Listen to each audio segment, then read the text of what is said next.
Praise lord, హల్లెలూయా. దేవుని నామానికి స్తోత్రాలు. మీ అందరికీ నా వందనాలు తెలియజేస్తున్నాను. Jyothirmayi with Jesus YouTube channel ద్వారా ఈ యొక్క పునరుద్ధాన ఆరాధనలో ఏకీభవిస్తున్నటువంటి మీ అందరికీ ప్రేమపూర్వక వందనాలు తెలియజేస్తున్నాను. గత కాలమంతా ఆయన రెక్కల చాటున భద్రపరిచి కాచి కాపాడినటువంటి దేవునికి మరొకసారి స్తుతులు చెల్లిద్దామా? హల్లెలూయా. మరి వాక్య భాగంలోనికి వెళ్ళబోయే ముందు కొద్ది నిమిషాలు ప్రార్థన చేసుకుందాం. స్తోత్రములు స్తోత్రములు స్తోత్రములు నాయన, మహాపరిశుద్ధుడ, మహాగణుడ, గొప్ప దేవా, నీకే వేలాది కోట్ల వందనాలు స్తుతులు స్తోత్రాలు చెల్లిస్తున్నాం తండ్రి. ఉన్నతుడివి, శ్రేష్ఠుడి, గొప్పవాడివి నాయన. నా తండ్రి ప్రభా, ముల్లోకాల్లో నీ వంటి గొప్ప దేవుడు వేరొకరు లేరు నాయన. మహా ఆశ్చర్య కార్యాలు జరిగించేటువంటి గొప్ప దేవా, నీకే స్తుతులు స్తోత్రాలు తండ్రి ప్రభా. ఈ యొక్క ఉదయకాల సమయంలో తండ్రి ప్రభా, అయ్యా మా యొక్క ఆలోచనల్లో, తలంపుల్లో తండ్రి ప్రభా, అయ్యా ఎట్టి విధమైనటువంటి తండ్రి ప్రభా, నీ వాక్యానికి ప్రతికూలమైనటువంటి పరిస్థితులు ఉన్నప్పటికీ కూడా తండ్రి ప్రభా, అయ్యా తండ్రి జీవం కలిగినటువంటి మాటలు మీరు మాట్లాడుచుండగానే తండ్రి ప్రభా, ప్రతి పరిస్థితిని మీరు అనుకూలపరచండి అయ్యా.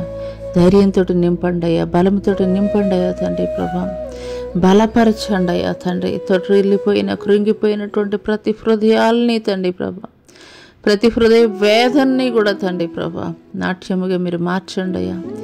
మనుషులు మాట్లాడడం వల్ల ఏ విధమైనటువంటి ప్రయోజనం లేదయ్యా. మీరు మాట్లాడడం ద్వారా తండ్రి ప్రభా, అయ్యా వారి హృదయాలు తెప్పరిలా చేయింపబడతాయ్యా. అయ్యా నెమ్మది కలుగుతుందయ్యా, సమాధానం కలుగుతుందయ్యా. అయ్యా ఈ యొక్క ఉదయకాల సమయంలో కూడి ఉన్న బిడ్డలు ఏ పరిస్థితులు గుండా వారి జీవితాన్ని కొనసాగిస్తున్నప్పటికీ మీరు మాట్లాడుతుండగానే తండ్రి ప్రభా, వారి హృదయాలు, వారి యొక్క ఆలోచనలు, వారి యొక్క నిర్ణయాలు, వారి యొక్క తలంపులు ప్రతి ఒక్కటి కూడా తండ్రి ప్రభా నీ చిత్తానుసారంగా జరిగించుటకు ఒక నూతనమైనటువంటి తండ్రి ప్రభా ప్రక్రియలో తండ్రి ప్రభా వారిని మీరు నడిపించబోతున్నందుకు మీకు వందనాలు తెలియజేస్తూ నజరుడైన యేసు అతి పుణ్య పరిశుద్ధ నామములో అడిగి వేడుకొంచున్నాం ప్రియ పరలోకపు తండ్రి, ఆమేన్. ప్రైజ్ లార్డ్ అండి. దేవుని నామం పేరిట మరి ఒకసారి వందనాలు తెలియజేస్తున్నాను. దేవుని యొక్క ఉచితమైనటువంటి మహాకృపను బట్టి గత కొన్ని వారాల నుండి ప్రకటన గ్రంథంలో యోహాను గారు వ్రాసినటువంటి ప్రకటన గ్రంథంలో 7 సంఘాలని గురించి తెలుసుకోవడానికి దేవుడు కృప చూపిస్తూ వచ్చారు. అయితే ఈరోజు 7వ సంఘము, ఆఖరి సంఘమైనటువంటి లవదొకియ సంఘాన్ని గురించి అయితే గనక పరిశుద్ధాత్మ సహాయం ద్వారా మనం తెలుసుకుందాము. హల్లెలూయా. అయితే అనేక మంది బైబిల్ పండిత జ్ఞానులు చెప్పేది ఏమిటనంటే గనక ప్రస్తుతము మనము నడుస్తున్నది ఏ యొక్క సంఘములో అనంటే గనక లవదొకియ సంఘములో మనమైతే గనక ఉన్నామని తెలియజేస్తూ ఉన్నారు. హల్లెలూయా. ఇంకెంత మాత్రం ఆలస్యం చేయకుండాను పరిశుద్ధ గ్రంథములో అపోస్తలుడైనటువంటి యోహాను గారు రాసినటువంటి ప్రకటన గ్రంథము, అపోస్తలుడైనటువంటి యోహాను గారు రాసినటువంటి ప్రకటన గ్రంథము 3వ అధ్యాయము 14 నుండి 23 వచనాల వరకు కూడా చూసుకుందాము. లవదొకియలో ఉన్న సంఘపు దూతకు ఇలాగ వ్రాయము: ఆమేన్ అనువాడును నమ్మకమైన సత్యసాక్షియు దేవుని సృష్టికి ఆదియు అయిన వాడు చెప్పు సంగతులేవనగా, నీ క్రియలను నేను ఎరుగుదును. నీవు చల్లగానైనను వెచ్చగానైనను లేవు. నీవు చల్లగానైనను వెచ్చగానైనను ఉండని మేలు. నీవు వెచ్చగానైనను చల్లగానైనను ఉండక నులువెచ్చగా ఉన్నావు గనక నేను నిన్ను నా నోట నుండి ఉమ్మివేయ ఉద్దేశించి ఉన్నాను. నువ్వు దౌర్భాగ్యుడవు, దిక్కుమాలిన వాడవు, దరిద్రుడవు, గుడ్డివాడవును, దిగంబరుడను అయి ఉన్నావని ఎరుగక నేను ధనవంతుడను, ధనవృద్ధి చేసి ఉన్నాను, నాకేమీ కొదువలేదని చెప్పుకొనుచున్నావు. నీవు ధన సమృద్ధి చేసుకున్నట్లు అగ్నిలో పుటమి వేయబడిన బంగారమును, నీ దుస్సముల సిగ్గు కనపడకుండానట్లు ధరించుకొనుటకు తెల్లని వస్త్రములను, నీకు దృష్టి కలిగినట్లు నీ కన్నులకు కాటుకొను నా యొద్ద కొనిమని నీకు బుద్ధి చెప్పుచున్నాను. నేను ప్రేమించున్న వారిని అందరినీ గద్దించి శిక్షించుచున్నాను కనుక నీవు ఆసక్తి కలిగి మారు మనసు పొందుము. ఇదిగో నేను తలుపునొద్ద నిలువడి తట్టుచున్నాను. ఎవడైనను నా స్వరము విని తలుపు తీసిన ఎడల నేను అతని యొద్దకు వచ్చి అతనితో నేనును నాతో కూడా అతను భోజనం చేయుదుము. నేను జయించి నా తండ్రితో కూడా ఆయన సింహాసనమందు కూర్చుండి ఉన్న ప్రకారము జయించు వారిని నాతో కూడా ఆ సింహాసనమందు కూర్చుండనిచ్చేదను. సంఘములతో ఆత్మ చెప్పుచున్న మాట చెవిగలవాడు వినుగాక. హల్లెలూయా. పరిశుద్ధాత్మ దేవుడు ఈ యొక్క ఉదయకాల సమయంలో ఈ యొక్క మాటల ద్వారా మనందరి వినికిడిలో ఆశీర్వాదకరముగా మనకి పంచి ఇచ్చునుగాక. ఆమెన్. మరి ఈరోజు లవదొకియా సంఘము ఆఖరి సంఘమైనటువంటి లవదొకియా సంఘము ద్వారా దేవుడు మనతోటి మాట్లాడనై ఉన్నారు. హల్లెలూయా. ఈ యొక్క లవదొకియాలో ఉన్న సంఘపు దూతకు దేవుడు యోహాను ద్వారా రాసినటువంటి పత్రిక ఏమిటి అని అంటే గనక, ఆమెను అనువాడును నమ్మకమైన సత్యసాక్షి దేవుని సృష్టికి ఆదియో ఎన్నవాడు చెప్పు సంగతులు ఇవ్వనగా. మరి ఒక్కొక్క సంఘంతో దేవుడు ఒక్కొక్క రీతిగా పరిచయం చేసుకుంటూ వస్తున్నారు. అయితే ఈ సంఘానికి ఈ రీతిగా అయితే గనక పరిచయం చేస్తూ ఉన్నారు దేవాది దేవుడు. అయితే అంతకన్నా ముందుగా అసలు ఈ యొక్క లవదొకియా సంఘ పరిస్థితులు ఏంటి, లవదొకియాని గురించినటువంటి కొంత ఇంట్రడక్షన్, కొంత పరిచయం అయితే కనుక చేసుకొని ఆ తర్వాత వాక్యంలోనికి వెళదాము. హల్లెలూయా. ఈ యొక్క లవదొకియా సంఘము ఫిలదెల్ఫియా పట్టణం నుండి దక్షిణం వైపు 69 కిలోమీటర్లు వెళితే ఈ యొక్క లవదొకియా పట్టణం అయితే కనుక కనిపిస్తుంది. ఆర్థికంగా చాలా ఉన్నతమైనది. పశువులను మరి గొర్రెల పెంపకం,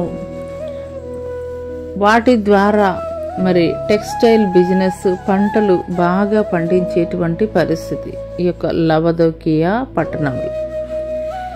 70 పెద్ద భూకంపం వచ్చి పట్టణం అంతా కూడాను కూలబడినటువంటి పరిస్థితి అయితే కనుక ఉన్నది.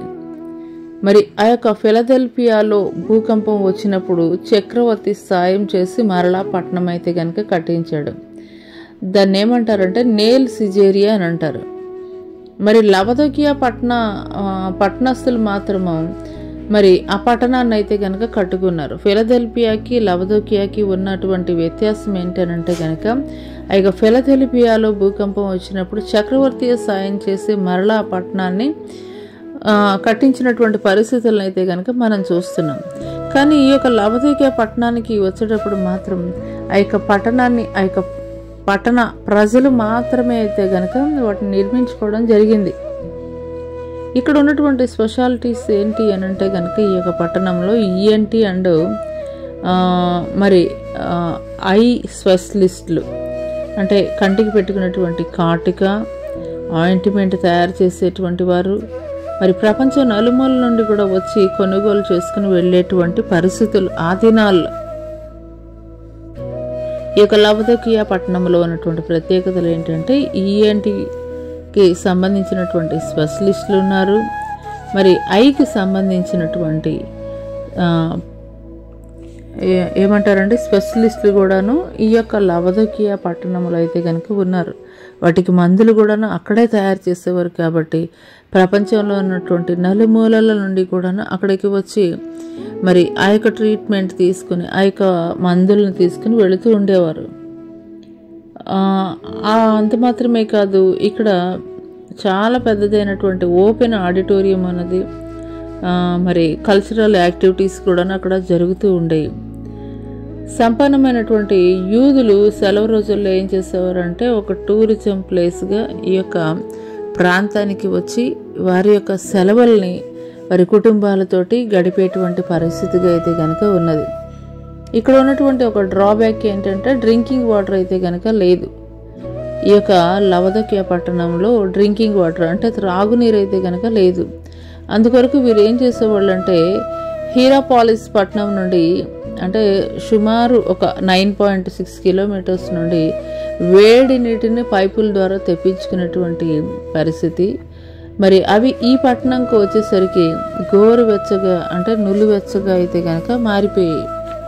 అంటే దగ్గర దగ్గర 9 కిలోమీటర్ల నుండి కూడాను ఆ యొక్క పైపుల ద్వారా తెప్పించుకున్నటువంటి వారు. అయితే ఈ పట్టణానికి వచ్చేసరికి అవి ఏమైపోయాయి అంటే నులివెచ్చని స్థితిలో అంటే గోరువెచ్చగా అయితే కనుక ఉండేవి. మరి అక్కడ వేడి నీటి ఊటలు కూడా అయితే కనుక ఉండేవి. హల్లెలూయా, వేడి నీటి ఊటలు కూడా ఉండేవి. ఇది ఈ యొక్క లవదొకియా పట్టణానికి సంబంధించినటువంటి కొన్ని విషయాలైతే గనక మనం ఈ దినం తెలుసుకున్నాం పరిశుద్ధాత్మ సహాయం ద్వారా. ఇక్కడ దేవుడు ఒక్కొక్క సంఘముతోటి 7 సంఘాలతోటి ఆ యొక్క 7 సంఘాల్లో ఉన్నటువంటి పరిస్థితులను బట్టి ఆయన ఒక్కొక్క సంఘానికి ఒక్కొక్క రీతిగా పరిచయం చేసుకుంటూ వస్తున్నారు. అయితే ఈ యొక్క లవదొకియా సంఘముతోటి మాత్రం ఆయన ఏ రీతిగా పరిచయం చేసుకున్నారు అని అంటే గనక, ఆమెను అనువాడును నమ్మకమైన సత్యసాక్షియు దేవుని సృష్టికి ఆది అయినవాడు చెప్పు సంగతులేవనగా, ఆమెను అనువాడు చెప్పు సంగతులేవనగా నమ్మకమైనటువంటి సత్యసాక్షి. హల్లెలూయా. ఈనాడు మనము కోర్టుల్లో చూస్తూ ఉన్నాం. మరి చాలామంది ఆ యొక్క కేసు నిమిత్తము డబ్బులు ఇచ్చి పెట్టుకునే వాళ్ళు ఉంటారు, లేదంటే కనుక ఇన్ఫ్లుయెన్స్ తోటి సాక్షుల్ని పెట్టుకునేటువంటి వారు ఉంటారు, లేదా నిజమైనటువంటి వారిని కూడా పెట్టుకునే వాళ్ళు ఉంటారు. కానీ ఎక్కువ శాతం ఏ రీతిగా ఉంటుంది అని అంటే కనుక, మరి వారి పక్షముగా అది అబద్ధమైనప్పటికీ కూడాను వారి పక్షముగా సాక్ష్యం చెప్పేటువంటి వారు ఎవరైతే ఉన్నారో వారిని సాక్షులుగా అక్కడ పెట్టుకునేటువంటి పరిస్థితి ఉన్నది. హల్లెలూయా. అయితే అటువంటి పరిస్థితుల్లో ఇక్కడ దేవుడు ఆ సంఘంతో మాట్లాడుతున్నాడు. ఆమెను అనువాడును నమ్మకమైన సత్యసాక్షియు, ఆమెన్ అనువాడును నమ్మకమైనటువంటి సత్యసాక్షి.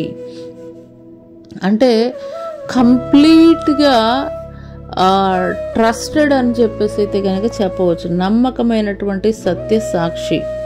సత్యము తప్ప మరి అబద్ధమైతే గనక నోట నుండి రానటువంటి దేవుడు ఎవరు ఉన్నారు? లేదంటే మానవుడిగా ఈ భూమి మీద ఆయన ఏ రీతిగా ఉన్నాడు అని అంటే గనక సత్యం మాత్రమే. సత్యం మిమ్మల్ని స్వతంత్రులుగా చేస్తుందని లేఖనం తెలియజేస్తుంది. అసత్యంలో ఉన్నామనుకోండి, సపోజ్ ఒక చిన్న విషయం నిమిత్తం ఒక అబద్ధం చెప్పాం, దాని మీద ఇంకో క్వశ్చన్ రైజ్ అయినప్పుడు ఏమవుతుంది? మరలా ఇంకొక అబద్ధం చెప్పాల్సి ఉంటుంది. ఇంకో క్వశ్చన్ రైజ్ అయినప్పుడు మరలా ఇంకొక అబద్ధం చెప్పాల్సి ఉంటుంది. అంటే వన్స్ మనం ఒక అబద్ధం చెప్పాము అని అంటే కనుక దాని కంటిన్యూటీ ప్రాసెస్ అంతా కూడాను అబద్ధమే చెప్పాల్సి ఉంటుంది. కానీ ఇక్కడ దేవుడు ఈ యొక్క లవదొకియాలో ఉన్నటువంటి సంఘముతోటి ఏ రీతిగా ఆయన తనను తాను పరిచయం చేసుకుంటున్నాడంటే, దేవుని దృష్టికి ఆది అయినవాడు, ఆమెను అనువాడు నమ్మకమైన సత్యసాక్షియు చెప్పు సంగతులేమనగా సత్యము మాత్రమే. మరి మనం చూస్తాం పరిశుద్ధ గ్రంథంలో అన్యాయస్తుడైనటువంటి న్యాయాధిపతే మాటిమాటికి కూడాను బీద విధవరాలు న్యాయం కోసం వెళ్ళి పోరాడుతున్నప్పుడు అడుగుతున్నప్పుడు అతని యొక్క మనసు కరిగిపోతుంది. అయ్యో, నేను మార్నింగ్ వెళ్ళేటప్పుడు చూస్తున్నాను, ఈవినింగ్ నా ఆఫీస్ నుండి వెళ్ళేటప్పుడు చూస్తున్నాను, ఈమె అసలు ఏ అవసరంతో వచ్చింది అని ఆ యొక్క అన్యాయం చేసేటువంటి న్యాయాధిపతికే కనికరం కలిగిందంటండి. హల్లెలూయా. అలాంటిది మరి నీవు నేను నమ్మినటువంటి గొప్ప దేవుడు పరిశుద్ధాత్మ దేవుడు ఆయన పిల్లలమైనటువంటి మన మీద ఇంకా ఎంత మరి ఆయనకైతే కనుక కృపా కనికరం కలిగి ఉంటారండి, నిశ్చయముగా కలిగి ఉంటారు. అందుకొరకే దేవుడు ఈ యొక్క సంఘముతోటి పరిచయం చేసుకుంటున్నారు. దేవుని ఆమెను అనువాడును నమ్మకమైన సత్యసాక్షి దేవుని సృష్టికి ఆది అయినవాడు చెప్పు సంగతులేమనగా. నీ క్రియలను నేను ఎరుగుదును. నీవు చల్లగానైనను వెచ్చగానైనను లేవు. నీవు చల్లగానైనను వెచ్చగానైనను ఉండిన మేలు. నీవు వెచ్చగానైనను చల్లగానైనను ఉండక నులివెచ్చగా ఉన్నావు గనక నేను నా నోట నుండి ఉమ్మివేయి ఉద్దేశించి ఉన్నాను.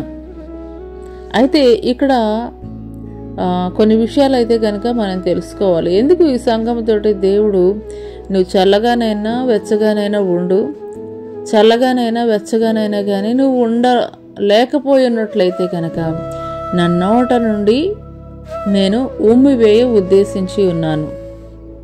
ఇది అక్కడ భౌతిక సంబంధంగా మనం చూసుకున్నట్లయితే వీళ్ళకి డ్రింకింగ్ వాటర్ అంటే త్రాగునీరు అనేది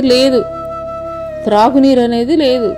అందుకని చెప్పి వీరు ఏం చేస్తారంటే హీరాపాలిస్ అనేటువంటి ప్రాంతం నుండి అక్కడ వేడి నీటి ఊటలు ఉన్నాయి. ఆ ప్రాంతం నుండి వీరు నీళ్లు ఆ యొక్క పైపుల ద్వారా ఈ యొక్క ప్రాంతానికి తెప్పించుకునేటువంటి పరిస్థితి అక్కడ ఉన్నటువంటి పరిస్థితి. అయితే అక్కడ స్టార్టింగ్ ఎట్లా ఉండేది అని అంటే కనుక బాగా కాగుతున్నటువంటి నీరుగా ఉండేది అక్కడ నుండి ప్రవహించేటప్పుడు ఆ యొక్క పైప్ లైన్స్లో.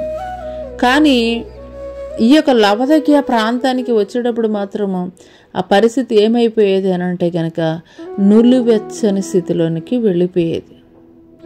హల్లెలూయా. అందుకొరకే దేవుడు ఈ మాటల ద్వారా మనతోటి మాట్లాడుతున్నారు. చల్లగానైనా ఉండు, వెచ్చగానైనా ఉండు, నులివెచ్చని స్థితిలో నీవు ఉండడానికైతే కనుక వీల్లేదు. నులివెచ్చగా ఉంటే ఎవరికైనా తాగాలనిపిస్తుందండి? తాగాలనిపించదు. కానీ మరి దేవుడు మాట్లాడుతున్నారు. ఇది మన ఆధ్యాత్మిక జీవితానికి సాదృశ్యంగా ఉన్నది. ఆధ్యాత్మిక జీవితానికి సాదృశ్యంగా ఉన్నది. అంటే చాలామంది విశ్వాసులు ఏ రీతిగా ఉంటారు అని అంటే కనుక మందిరానికి వచ్చినప్పుడు మందిరానికి ఉండవలసినటువంటి రీతిగా అంటే వారు ఎలా ఉంటారంటే ఒక తెల్లటి వస్త్రాలు ధరించుకోవడమో లేదంటే మరి వాళ్ళు ఏదైతే మరి మిగతా భక్తులు దేవుని కొరకు సమర్పించుకుంటారో ఆ రీతిగా సమర్పించుకున్నటువంటి వారిగా వచ్చేటువంటి వారిగా ఉంటారు. కానీ లోకానుసారంగా చూసుకుంటే లోకంలో ఉండేటువంటి వారికి వీరికి అసలు ఏ విధమైనటువంటి వ్యత్యాసం కూడా ఉండదు. కానీ మందిరానికి వచ్చేటప్పుడు మాత్రము మరి వారి యొక్క అలంకరణ కానీ లేదా వారు ధరించుకున్నటువంటి వస్త్రాలు కానీ చాలా డిఫరెంట్గా మారిపోతూ ఉంటాయి. దేవుడు ఏమైనా మరి నీ యొక్క అలంకరణ గురించి కానీ లేదంటే కనుక నువ్వు వేసుకున్నటువంటి వస్త్రాల గురించి కానీ దేవుడు మరి తెలియజేశాడా అంటే తగుమాత్రపు వస్త్రములను ధరించుకోమన్నారు. అంటే అక్కడ నువ్వు మందిరానికి వెళ్ళేటప్పుడు మన యొక్క స్టేటస్ సింబల్ చూపించుకోవాలని చెప్పేసి కాదు, కానీ మందిరానికి ఏ రీతిగా వెళ్ళాలనే ఉద్దేశంతో దేవుడు అక్కడ తెలియజేశాడు. ఇక్కడ మనం ఆధ్యాత్మిక విషయానికి ఈ యొక్క విషయాలను మనం అప్లై చేసుకున్నట్లయితే కనుక నువ్వు వేషధారణతోటి నువ్వు ఉండవద్దు అని దేవుడు తెలియజేస్తున్నాడు. ఉంటే చల్లగానైనా ఉండు లేదా వెచ్చగానైనా ఉండు. నిలువెచ్చని స్థితిలో అయితే కనుక నువ్వు ఉండడానికి వీల్లేదు. అంటే చర్చికి వచ్చినప్పుడు ఎంతగానో కన్నీరు కార్చి హృదయమంతా కుమ్మరించి ఎంతగానో ప్రార్థించి ఎంతగానో డెడికేటెడ్గా ఉండేటువంటి వారు మరి మందిరము బయట అడుగు పెట్టిన తర్వాత కూడాను అదే రీతిగా నీ యొక్క ప్రార్థనా జీవితం, నీ యొక్క భక్తి జీవితాన్ని, నీ యొక్క విశ్వాస జీవితాన్ని నీవు కొనసాగించగలుగుతున్నావా? లేదా మందిరము లోపల ఒక విధమైనటువంటి యాటిట్యూడ్, బయటికి వెళ్ళిన తర్వాత నీ యాటిట్యూడ్ చేంజ్ అయిపోతే దేవుడు ఒప్పుకోడు అటువంటి యాటిట్యూడ్ని. ఎందుకంటే మనుషులు పై రూపాన్ని చూస్తారు, దేవుడు హృదయ లోతుల్ని ఎరిగినటువంటి వాడు. హల్లెలూయా. ఇక్కడ చిన్న ఎగ్జాంపుల్ కనుక మనం చూసుకున్నట్లయితే ఒక యోహాను ఎన్ని పరిస్థితులు, ఎన్ని ప్రత్యేకమైనటువంటి ప్రతికూలమైనటువంటి పరిస్థితులు ఎదురైనప్పటికీ కూడాను శిష్యులు ఎవరు కూడాను యేసుక్రీస్తు ప్రభుల వారు సిలువ చెంత నిలవలేనటువంటి పరిస్థితుల్లో, పారిపోయినటువంటి పరిస్థితుల్లో కూడాను ఎక్కడైతే కనుక దేవుణ్ణి విడిచిపెట్టలేదు. దేవుడు వెంబడే ఉన్నాడు. అందుకోసమే ఆయనకి కలిగినటువంటి ఆధిక్యత ఏమిటి అని అంటే కనుక ఈ యొక్క ప్రకటన గ్రంథాన్ని రాయడానికి దేవుడు కృప చూపించారు. హల్లెలూయా, హల్లెలూయా. ఇది హాట్ అని చెప్పుకుంటే, కోల్డ్ అని చెప్పేసి ఎవరిని గురించి చెప్పవచ్చు అని అంటే కనుక సౌలు ఏ రీతిగా ఉన్నాడు అంటే, పౌలుగా మారకముందు సౌలు ఏ రీతిగా ఉన్నాడు అంటే కంప్లీట్ ఆపోజిట్గా ఉన్నాడు. అంటే దేవుడి ప్రజలైనటువంటి వారిని, ప్రతి ఒక్కరిని కూడాను వారిని హతము చేసేటువంటి పరిస్థితి కంప్లీట్గా అన్నమాట. మరి పౌలుగా మారకముందు ఉన్నటువంటి పరిస్థితి. ఇక్కడ యోహాను కంప్లీట్గా మరి దేవుని కొరకు నిలబడినటువంటి వ్యక్తిగా ఉన్నాడు. ఈ యొక్క సౌలుని చూసుకున్నట్లయితే కంప్లీట్గా దేవుని ప్రజలకి, దేవునికి ఎగెనిస్ట్గా ఉన్నటువంటి పరిస్థితులుగా ఉన్నాడు. అంటే చలనైనటువంటి పరిస్థితుల్లో ఉన్నాడు. మరి వీరిద్దరికి డిఫరెంట్గా ఒక వ్యక్తిని అయితే కనుక మనం చూద్దాం. నిలువెచ్చని స్థితిలో ఉన్నటువంటి వ్యక్తి. ఆ యొక్క నిలువెచ్చని స్థితిలో ఉన్నటువంటి వ్యక్తి ఎవరు అని అంటే కనుక ఇస్కరియోతు యూదా.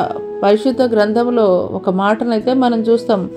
ఎవడును కూడాను సిరికిని దేవుడుకును దాసుడుగా ఉండలేడు అని ఒక వాక్యాన్ని అయితే గనక మనం చూస్తాం. అవును, యేసుక్రీస్తు ప్రభుల వారి వెంట 3.5 సంవత్సరాలు ఈ యొక్క ఇస్కరియోత వెంబడించినటువంటి వాడు. యేసుక్రీస్తు చేసినటువంటి అద్భుతాలు, ఆశ్చర్య కార్యాలు, శిష్యులకి ఇచ్చినటువంటి అధికారాలు సమస్తాన్ని కూడా పొందుకొని ఉన్నటువంటి వాడు.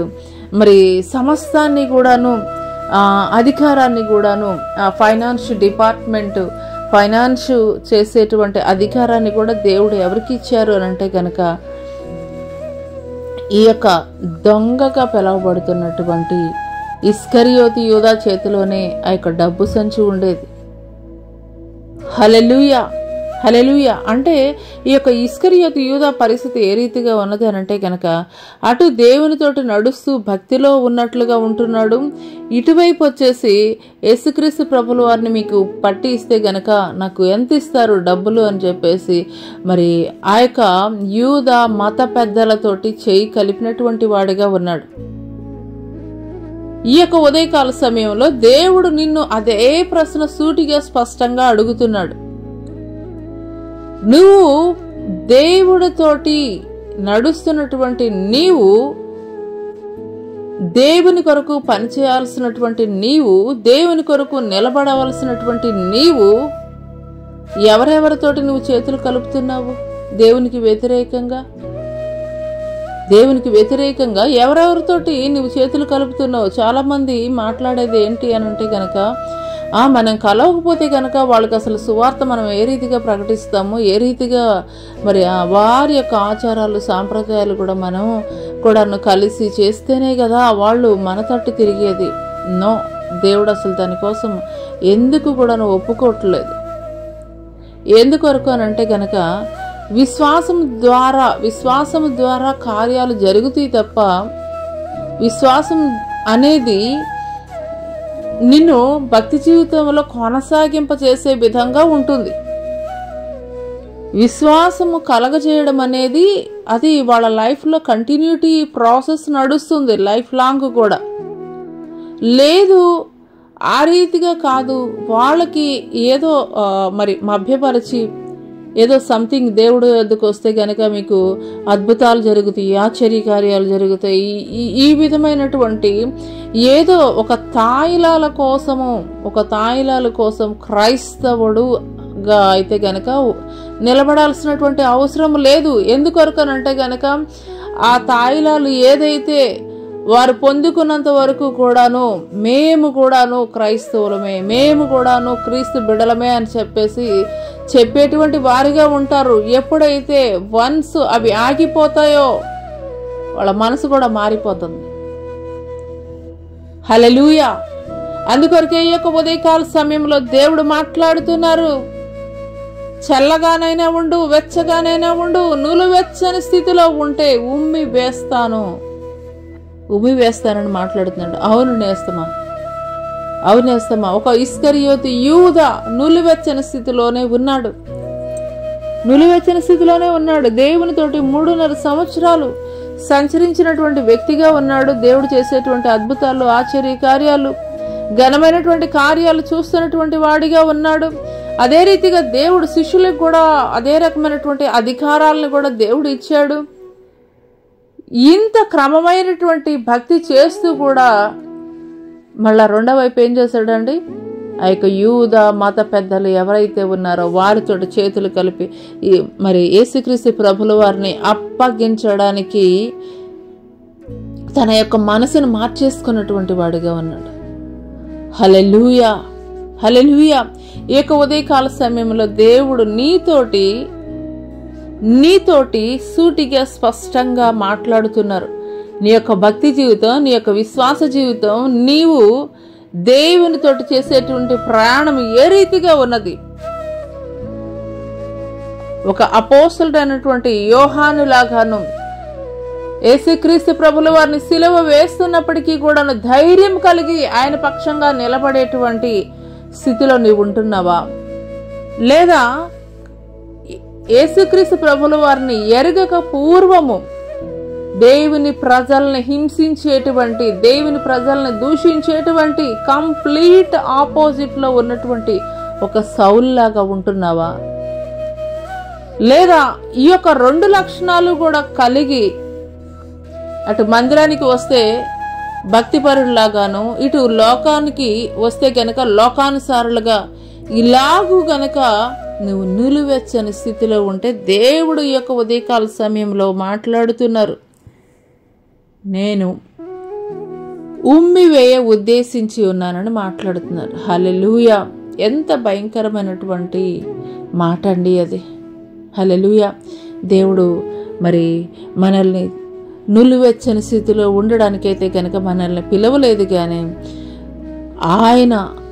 ఆయనతోటి మన యొక్క జర్నీ, ఆయనతోటి మన ప్రయాణం ఏ రీతిగా ఉండాలంటే అది ఎన్ని అప్స్ అండ్ డౌన్స్ మన జీవితంలో మనం ఫేస్ చేస్తున్నప్పటికీ పిరికి వారిలాగా మనం పారిపోయేటువంటి స్థితిలో ఉండకూడదు, కానీ ఆయన కొరకు నిలబడేటువంటి వారముగా కణకణ మండేటువంటి కట్టే ఏం చేస్తుందండి?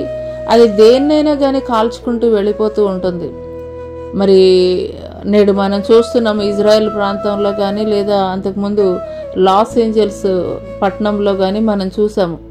ఒక్క చోట రగిలినటువంటి కార్చిచ్చు ఆ యొక్క పట్టణం మొత్తాన్ని నాశనం చేసింది. హల్లెలూయా. అదే రీతిగా ఈ యొక్క ఇజ్రాయెల్ ప్రాంతంలో కూడాను ఒక్క చోట చిన్నగా లేచినటువంటి ఆ యొక్క నిపురవ్వ మొత్తం ఆ యొక్క ప్రాంతాలనే బూడిద చేసుకుంటూ వెళ్ళిపోతున్నది. హల్లెలూయా. ఈ యొక్క ఉదయకాల సమయంలో దేవుడు నీతోటి సూటిగా స్పష్టంగా మాట్లాడుతున్నారు. నులివెచ్చని స్థితిలో ఉన్నటువంటి ఇస్కరియోతు యూదా ఆ తర్వాత తన యొక్క పొరపాటు తెలుసుకొని సరి చేసుకుందామన్నా కానీ సరి చేసుకోలేనటువంటి పొరపాటులోనికి వెళ్ళిపోయాడు. ఆఖరికి తన ప్రాణాలని కోల్పోయినటువంటి స్థితిలో ఉన్నాడు. హల్లెలూయా. దేవుడు ఈ యొక్క ఉదయకాల సమయంలో సూటిగా స్పష్టంగా మనతోటి మాట్లాడుతున్నారు. వెచ్చగానైనా ఉండు లేదా చల్లగానైనా ఉండు, నులివెచ్చని స్థితిలో ఉండడానికి వీల్లేదు. ఎందుకంటే నులివెచ్చని స్థితి అది పనికిరానటువంటి స్థితి. హల్లెలూయా. మరి వెచ్చగా ఉన్నటువంటి నీరు, వేడిగా ఉన్నటువంటి నీరు చలికాలంలో ఉపయోగపడుతుంది. చల్లగా ఉన్నటువంటి నీరు ఎండాకాలంలో దాహార్తిని తీర్చేదిగా ఉంటుంది. కానీ ఈ యొక్క నులివెచ్చినటువంటి ఈ యొక్క తత్వము అటు ఎండాకాలంలో ఉపయోగపడదు, ఇటు శీతాకాలంలో కూడా ఉపయోగపడదు. నువ్వు ఎవరికి ఉపయోగపడనటువంటి నిరుపయోగమైనటువంటి స్థితిలో నీవు ఉండాలని దేవుడు కోరుకోవడం లేదు. కానీ అయితే చల్లగానైనా ఉండు లేదా వెచ్చగానైనా ఉండు, నిలువెచ్చని స్థితిలో ఉండడానికి వీల్లేదు. నిలువెచ్చని స్థితిలో ఉండడానికి వీల్లేదని దేవుడు హెచ్చరిక చేస్తున్నాడు. హల్లెలూయా. ఒక ఇస్కరియోతు యూదాలాగా తన పొరపాటు ఎరిగి ఉండి క్షమాపణ కోరుకునేటువంటి పరిస్థితి లేనటువంటి స్థితిలో చెట్టుకి ఉరి పెట్టుకుని చనిపోయాడు. హల్లెలూయా, హల్లెలూయా. ఇక ఉదయకాల సమయంలో దేవుడు మనతోటి మాట్లాడుతున్నారు. చల్లగానైనా ఉండు, వెచ్చగానైనా ఉండు, నిలువెచ్చని స్థితిలో ఉండడానికి వీలు లేదు అని దేవుడు తెలియజేస్తున్నారు. ఆ తర్వాత మనం చూసుకున్నట్లయితే 17, నీవు దౌర్భాగ్యుడును, దిక్కుమాలిన వాడును, మరి దరిద్రుడును, గుడ్డివాడును, దిగంబరుడై ఉన్నావని ఎరుగక నేను ధనవంతుడును, ధనవృద్ధి చేసుకుని ఉన్నాను, నాకేమి కొదవలేదని చెప్పుకొనుచున్నావు. హల్లెలూయా, హల్లెలూయా. ఇక్కడ దేవుడు సూటిగా స్పష్టంగా మాట్లాడుతున్నారండి. ఉన్న పరిస్థితి ఏమిటి అని అంటే, నీవు దౌర్భాగ్యుడు, దిక్కుమాలినవాడు, దరిద్రుడు, గుడ్డివాడు, దిగంబరుడు ఉన్నావని ఎరుగక ఉన్న పరిస్థితి ఏంటంటే ఇది. ఒరిజినల్గా ఉన్న పరిస్థితి ఏమిటి అని అంటే కనుక అది పరిస్థితి.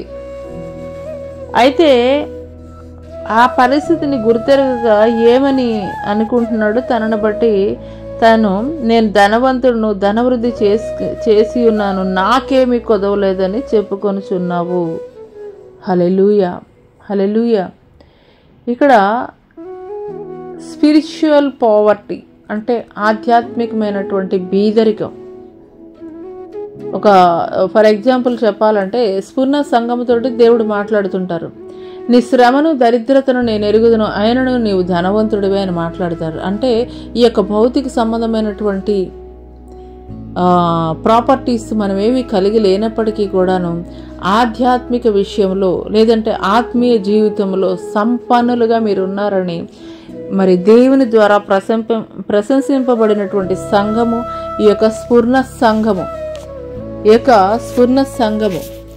అయితే దానికి కంప్లీట్ ఆపోజిట్గా దేవుడు ఈ యొక్క లవదక్య సంఘముతోటి మాట్లాడుతున్నారు. లవదక్య సంఘముతోటి దేవుడు మాట్లాడుతున్నారు. నువ్వు దిక్కుమాలిన వాడివి, దౌర్భాగ్యుడివి, దరిద్రుడివి అని, గ్రుడ్డివాడువు, దిగంబరుడు అయి ఉన్నావని ఎరుగక నేను ధనవంతుడిని, ధనవృద్ధి చేసుకుని ఉన్నాను, నాకేమీ కొదవలేదని చెప్పుకొనుచున్నావు. హల్లెలూయా, హల్లెలూయా. ఇక్కడ ఒక చిన్న మాట మనం చూసుకున్నట్లయితే పరిశుద్ధ గ్రంథంలో శత్రువు లెక్కలేని అన్ని ముందులు పెడతాడు, నిజమైన స్నేహితుడు గద్దిస్తాడు. అవును నేస్తమా. ఈ యొక్క ఉదయకాల సమయంలో చాలా వరకు కూడాను భక్తి విశ్వాస జీవితాలు ఏ రీతిగా ఉన్నాయి అనంటే సంఘాల్లో కూడాను పైపైన మేకప్లు వేసేటువంటి క్రీమ్ పూసేటువంటి స్థితిలోనే ఉన్నాయి. అంటే గబుక్కున గద్దిస్తే గనక ఎక్కడ వెళ్ళిపోతారో సంఘం విడిచిపెట్టేసి, సంఘము ఎక్కడ మరి చల్లా చెదురైపోతుందో అని క్రీమ్ వేసేటువంటి ఒక బోధలుగానే సంఘాల్లో మనం చూస్తున్నాం. హల్లెలూయా. ఒక బుల్లెట్ గాయం తగిలినటువంటి వ్యక్తికి మరి ఆ బుల్లెట్ కష్టమైనప్పటికీ కూడాను ఆపరేషన్ చేసి ఆ యొక్క బుల్లెట్ని నువ్వు తీయకుండా ఊరికే జస్ట్ పైన క్రీమ్ పూసేసి ఆయింట్మెంట్ వేసేసి నువ్వు కట్టుకడితే అది కొన్నాళ్ళకి ఏమైపోతుంది? తినివేస్తుంది, శరీరాన్ని తినివేస్తుంది. ఇప్పుడు కష్టమైనప్పటికీ కూడాను ఆ యొక్క బుల్లెట్ని తీసి నువ్వు మందు వేసి కట్టినట్లయితే కనుక ఆ వ్యక్తికి ఏ హాని ఉండదు ఇక మీదట. అరే ఈ రీతిగా ఆపరేషన్ చేసి అతని యొక్క బుల్లెట్ తీసివేసినట్లయితే అతడు చాలా మరి నొప్పి భరించాల్సి వస్తుంది అని నొప్పికి భయపడి ఆపరేషన్ చేయకుండా ఒక డాక్టరు క్రీమ్ రాసి ఆయింట్మెంట్ రాసి కట్టుకడితే అతని జీవితమే కోల్పోయేటువంటి పరిస్థితుల్లోనికి వెళ్ళిపోతాడు. హల్లెలూయా. ఈ యొక్క ఉదయకాల సమయంలో దేవుడు అదే మాట్లాడుతున్నారు. నీ ఉన్నటువంటి పరిస్థితి ఏంటనేది నువ్వు క్లియర్ కట్గా నువ్వు తెలుసుకొని ఉండు. నువ్వు ఏ పరిస్థితుల్లో ఉన్నావో ఒక్కసారి నీ యొక్క ఆధ్యాత్మికమైనటువంటి జీవితం, నీ యొక్క భక్తి ఏ రీతిగా ఉన్నదనేది సుస్పష్టంగా తెలుసుకోవాల్సినటువంటి పరిస్థితి ఉన్నదని దేవుడు తెలియజేస్తున్నాడు. కానీ నీవేమనుకుంటున్నావు? లోపల భయంకరమైనటువంటి కుళ్ళిపోయినటువంటి స్వభావం ఉన్నది.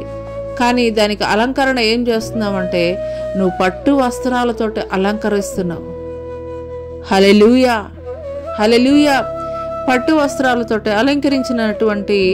అలంకరించినంత మాత్రాన కుళ్ళిపోయినటువంటి ఆ యొక్క గాయము నుండి మరి భయంకరమైనటువంటి వాసన వెదజల్లకుండా ఉంటుందా? రాకుండా ఉంటుందా? హల్లెలూయా. నేటి క్రైస్తవుల యొక్క పరిస్థితులు కూడా ఇదే రీతిగా ఉన్నాయని దేవుడు హెచ్చరిక చేస్తున్నాడు. హల్లెలూయా. ఎవరిని మోసం చేస్తున్నావు? నువ్వు దైవ సేవకుడిని మోసం చేస్తున్నావా? నువ్వు మోసం చేసుకుంటున్నావా? దేవుడిని మోసం చేస్తున్నావా? ఎవరిని మోసం చేస్తున్నావు? ఒకసారి జ్ఞాపకం చేసుకో. మనుషులు నీ యొక్క పై రూపాన్ని చూసి, నీ యొక్క వస్త్రధారణను చూసి, లేదా సంఘములో నువ్వు ప్రవర్తించేటువంటి తీరును బట్టి భక్తి పరురాలుగా నీకు ముద్ర వేసి ఉండవచ్చు. కానీ దేవుడు యొక్క ఉదయకాల సమయంలో మాట్లాడుతున్నాడు, నేను హృదయాంతరంగాల్ని ఎరిగి ఉన్నటువంటి వాడనని. నీ హృదయంలో నువ్వే ఆలోచన చేస్తున్నావో, సంఘంలో నుండి బయట అడుగుపెట్టిన తర్వాత నీ యొక్క ప్రవర్తన ఏ రీతిగా ఉంటుందో సమస్తాన్ని కూడా చూస్తున్నాడు. జాగ్రత్త. హల్లెలూయా, హల్లెలూయా. మరి కీర్తనాకారుడు ఈ రీతిగా మాట్లాడతాడు. 139వ కీర్తన 23-24లో, దేవా, నన్ను పరిశోధించి నా హృదయమును తెలుసుకొనుము, నన్ను పరీక్షించి నా ఆలోచనలను తెలుసుకొనుము. నీకు ఆయాసకరమైన మార్గము నా యందు ఉన్నదేమో చూడుము, నిత్య మార్గమును నన్ను నడిపించుము. ఈ రకమైనటువంటి ప్రార్థన నీ జీవితంలో నువ్వేనాడైనా నువ్వు చేసి ఉన్నావా? ఏ రకమైనటువంటి మరి ప్రార్థన నువ్వు మోకరించినప్పుడు నువ్వు చేయగలుగుతున్నావా? లేదా అతిశయిస్తున్నావా? నేను సంఘానికి లేదా సంఘ కాపరికి నేను ఎంతగానో సహాయకారిగా ఉంటున్నాను, నేను లేకపోతే అసలు సంఘం లేదు. లేదా నీకు ఇచ్చేటువంటి ప్రయారిటీని బట్టి నీవు అతిశయిస్తున్నావా? లేదా ఏనాడైనా కానీ దేవుడి సన్నిధిలో మోకరించి, అయ్యా, నీకు ఆయాస్కరమైనటువంటి మార్గాలు, నిన్ను దుఃఖపెట్టేటువంటి నా యొక్క తలంపులు కానీ ఆలోచనలు కానీ ఏమైనా ఉన్నాయో ఒకసారి నన్ను పరిశోధించయ్యా, నా హృదయాన్ని పరిశోధించయ్యా, నా హృదయ లోతుల్ని ఎరిగి ఉండయ్యా. ఏది కూడా నీకు ఆయాస్కరమైనటువంటి మార్గాలు, నా యొక్క ఆలోచనలు, నా యొక్క తలంపులు, నా యొక్క నోటి మాట, నా యొక్క చెవి వినేటువంటి ప్రతి మాట కూడాను నీకు ఇష్టంగానే ఉండాలయ్యా. నీకు అయిష్టమైనది ఏ ఒక్కటి కూడా నాలో ఉండడానికి వీల్లేదయ్యా. ఈ రీతిగా మనం ప్రార్థన చేయగలిగినప్పుడు ఆయనకి అనుకూలమైనటువంటి ప్రార్థన ఈ ప్రార్థన. హల్లెలూయా. నువ్వు దైవ సేవకులకి ఎంత సహకారిగా ఉన్నా, లేదంటే సంఘంలో ఎంత గొప్పగా నువ్వు పరిచయం చేసినా కానీ నీ యొక్క ఆంతరంగిక పరిస్థితి, నీ యొక్క ఆధ్యాత్మిక జీవితం సరైనటువంటి పరిస్థితుల్లో లేకపోయినట్లయితే నీవు మృతుడవే అని దేవుడు తెలియజేస్తున్నాడు. హల్లెలూయా, హల్లెలూయా. ఎంత గొప్పగా, ఎంత ఘనంగా ఈ లోకంలో భౌతిక సంబంధమైనటువంటి మరి ఈ యొక్క లోకంలో మనం బ్రతికామన్నది కాదండి. ఆధ్యాత్మికంగా నీవు ఎంతగా దేవుడు నీకు ఇచ్చినటువంటి ఆ యొక్క ఆత్మని భద్రపరుచుకొని ఉంటున్నావు అనేది దేవుడు నిన్ను ప్రశ్నిస్తున్నాడు. రేపు నీవు మరణించిన తర్వాత నీ ఆత్మకి లెక్క చెప్పవలసినటువంటి బాధ్యత నీ మీద ఉన్నది. ఆ విషయం నీకు తెలుస్తున్నదా? ఆ విషయాన్ని నువ్వు గ్రహించుకోగలిగావా? ఆ విషయం గురించి నువ్వు ఎప్పుడైనా ఆలోచించావా? నీ యొక్క తల్లి గర్భంలో ఉన్నప్పుడే దేవుడు ఆయన యొక్క ఆత్మను నీలో దయచేసినటువంటి వాడు. ఈ భూమి విడిచిన తర్వాత ఆ యొక్క ఆత్మకి నువ్వు లెక్క అప్పజెప్పవలసి ఉంటుంది. హల్లెలూయా. ఆ దినము రోజున నువ్వు దేవుని ఎదుట దోషిగా ఉండడానికైతే గనక వీలు లేదు. ఆ దినము రోజున నీకు ఆత్మ నీ మీద దోషారోపణ చేయడానికి వీలు లేదు. అటు రీతిగా ఉండకూడదు అని అంటే గనక సజీవంగా ఈ భూమి మీద ఉన్నప్పుడే నీ శరీరాన్ని ఏ దినముకు ఆ దినము పరిశుభ్రం చేసుకొని ఏ దినముకు ఆ దినము నీ శరీరానికి కావలసినటువంటి అవసరతలను నువ్వు తీరుస్తూ వస్తున్నావో అదే రీతిగా ప్రతి దినము కూడా నీ యొక్క ఆధ్యాత్మిక జీవితాన్ని, నీ యొక్క ఆత్మని కాపాడుకోవలసినటువంటి బాధ్యత, ఆత్మని పోషించవలసినటువంటి బాధ్యత నీ మీద దేవుడు ఉంచాడనేటువంటి విషయాన్ని అయితే గనక నువ్వు మర్చిపోకూడదు. హల్లెలూయా. 1-2 రోజులు మనం భోజనం చేయకపోతేనే చాలా నీరసం అయిపోయింది అని చెప్పేసి మరి తినడం కోసం మనం ఎదురు చూస్తూ ఉంటాము. నువ్వు ప్రార్థన చేసి ఎన్ని దినములైంది? దేవుని ఎదుటకు వచ్చి ఎన్ని దినములైంది? మందిరానికి వెళ్ళి ఎన్ని దినములైంది? ఆత్మ సంబంధమైనటువంటి ఆకలి నాకు లేదే అన్నటువంటి స్పృహను నువ్వు కోల్పోయి ఎన్ని దినాలైంది? ఒకసారి నేను నీవే పరీక్ష చేసుకో. శారీరక సంబంధమైనటువంటి ఆకలిని సంతృప్తి పరుస్తున్నటువంటి నీవు ఆత్మ సంబంధమైనటువంటి ఆకలిని గూర్చినటువంటి స్పృహనే నువ్వు కోల్పోయినటువంటి పరిస్థితుల్లో ఉన్నావు అనేటువంటి విషయాన్ని దేవుడు నీకు ఈ యొక్క ఉదయకాల సమయంలో జ్ఞాపకం చేస్తున్నాడు. హల్లెలూయా. శరీరానికి ప్రతిరోజు ఏ రీతిగా ఆహారమో అదే రీతిగా నీ ఆత్మకి కూడా ప్రతి దినము కూడా ఆత్మీయమైనటువంటి ఆహారాన్ని భుజింప చేయాలి. హల్లెలూయా. హల్లెలూయా. నీ ఆత్మ సొమ్మసిల్లిపోయినప్పుడు, నీ ఆత్మ నీ యొద్ద నుండి దూరముగా జరిగి వెళ్ళిపోయేటప్పుడు అప్పుడు విచారించే ఉపయోగం లేదు, విచారించి ప్రయోజనం లేదు. హల్లెలూయా. హల్లెలూయా. ఈ యొక్క ఉదయకాల సమయంలో దేవుడు మనతోటి మాట్లాడుతున్నారు. దేవుడు సన్నిధికి వచ్చేటప్పుడు నీ యొక్క ప్రవర్తనని సరిగా చూసుకోనమని చెప్పేసి లేఖనం తెలియజేస్తుంది. ఎట్లా పడితే అట్లా రావడానికి వీలు లేదు. ఒక విఐపి దగ్గరికి వెళ్ళేటప్పుడే లేదు, ఒక రాష్ట్రపతి దగ్గరికి మరి ఏమంటారండి బహుమానం పొందుకోవడానికి వెళ్ళేటప్పుడే వాళ్ళకి హల్లెలూయా వాళ్ళు ఎటు రీతిగా సిద్ధపాటు కలిగి రావాలో ప్రోటోకాల్ ఉంటుంది. ఖచ్చితంగా ఆ ప్రోటోకాల్ని పాటించాల్సిందే. అలాంటిది నువ్వు దేవుని మందిరానికి వచ్చేటప్పుడు ఈ యొక్క రాజుల్ని, అధికారుల్ని, ప్రధానుల్ని నియమించినటువంటి గొప్ప సర్వోన్నతుడైనటువంటి దేవుని వద్దకి నీ వచ్చేటప్పుడు నీవే రీతిగా ఉండాలి? ఈ లోకంలో ఉన్న అధికారుల వద్దకు వెళ్ళేటప్పుడు నీ యొక్క డ్రెస్ కోడ్ ఖచ్చితంగా నువ్వు మెయింటైన్ చేస్తున్నావు. అదే రీతిగా నీ స్పిరిచువాలిటీ కోడ్ కూడా ఉంటుంది. అది ఏమిటి అని అంటే కనుక దేవుని ఆజ్ఞలకి విధేయత కలిగి ఉండాలి, దేవుని చిత్తానుసారముగా నడుచుకోవాలి. హల్లెలూయా. హల్లెలూయా. భయముతోటి గజగజ వణుకుతూ భక్తి చేయాలని కీర్తనాకారుడు తెలియజేస్తున్నాడు. హల్లెలూయా. బయట నువ్వు ఇష్టానుసారముగా జీవించి ఒక ఆదివారం మందిరానికి వచ్చేటప్పుడు మాత్రం అమ్మో నేను కరెక్ట్గా ఉండాలి అని చెప్పేసి దేవుడి సన్నిధిలో అంగలారుస్తూ కన్నీరు కార్చి ప్రార్థన చేసేటువంటి ప్రార్థన వ్యర్థమైనటువంటి ప్రార్థనని దేవుడు తెలియజేస్తున్నాడు. ఎప్పటికప్పుడు మన యొక్క వస్త్రాలను ఏ రీతిగా శుభ్రపరుచుకుంటామో, ఒక ఆదివారం వారానికి ఒకసారి వెళ్ళేటువంటి ఒక ఆదివారం మాత్రమే కాదండి, ప్రతి దినము కూడా మనల్ని మనం పరిశుద్ధపరచుకోవాలి, పవిత్రపరచుకోవాలి. హల్లెలూయా. ఈ యొక్క ఉదయకాల సమయంలో దేవుడు మనతోటి మాట్లాడుతున్నటువంటి మాట 18వ వచనం గనుక మనం చూసుకున్నట్లయితే, నీవు ధనవృద్ధి చేసుకున్నట్లు అగ్నిలో పుటము వేయబడిన బంగారమును నీ దిశముల సిగ్గు కనపడకుండానట్లు ధరించుకొనుటకు తెల్లని వస్త్రములను నీకు దృష్టి కలిగినట్లు నీ కన్నులకు కాటుకును నా యొద్ద కొనుమని నీకు బుద్ధి చెప్పుచున్నాను. హల్లెలూయా.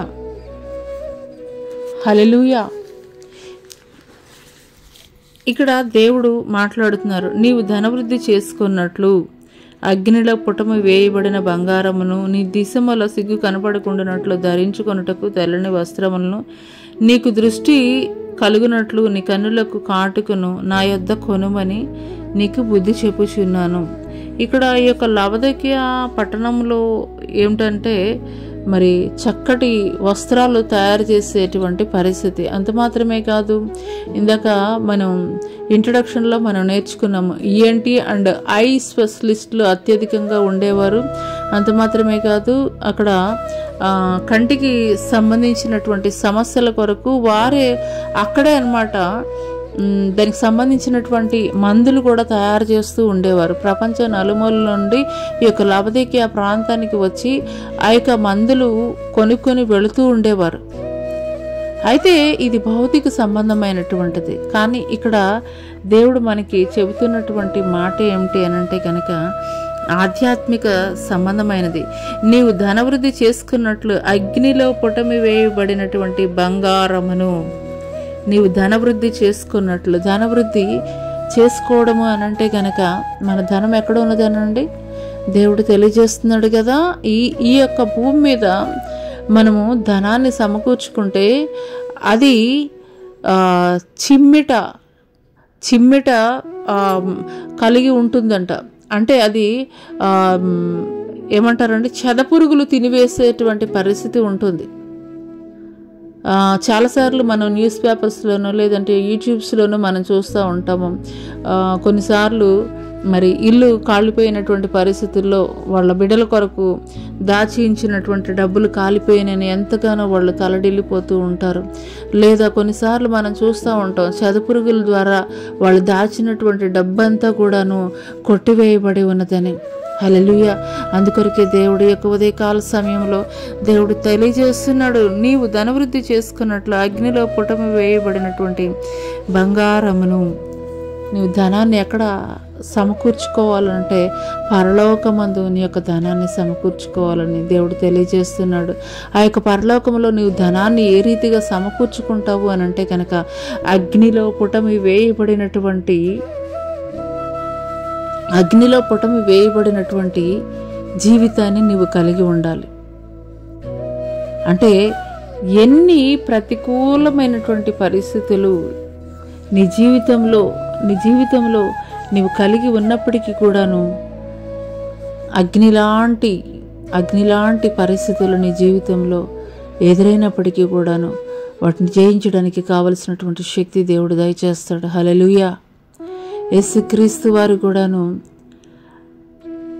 మరి అగ్నిలో పుటమి వేయబడినటువంటి వారుగా ఉన్నారు. ఎందుకొరకు అని అంటే కనుక ఆయన ఈ భూమి మీద జన్మించినటువంటి 33.5 సంవత్సరాలు ఎంత భయంకరంగానూ ఆయన హింసించబడ్డారు.